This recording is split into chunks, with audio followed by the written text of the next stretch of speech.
Во првиот месец од оваа година, односно во јануари, на поширокото Тетовско подрачје се случиле вкупно 63 сообраќајни несреќи или 9 помалку во споредба со лани истиот период. Но за разлика од минатогодишниот јануари, кога во несреќите имало една, сега немало загинати, туку само 2 несреќи со исто толку тешко повредени и 26 несреќи со 55 лесно повредени лица.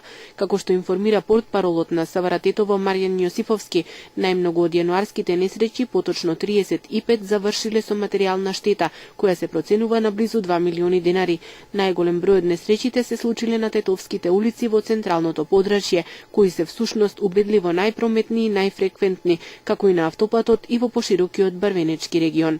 Според полицијата, неприлагодена брзина според условите на патот, односно пребрзото возење, е главна причина во дури 17 несреќи, додека 15 биле предизвикани од неконтролирано движење на животни на патот, претежно од кучиња бездомници. Најмногу несреќи се случиле во среда, а најризични биле периодите од 10 до 12 и од 20 до 22 часот.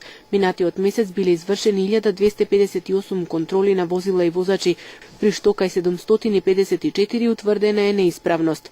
Поради алкохол исклучени се 2 возачи, а поради управување без дозвола 26 возачи, 6 возачи почетници и 1 возач со несоодветна категорија. Констатираните пропусти и недостатоци санкционирани се со вкупно 316 платни налози и 179 покани за наплата на глоба.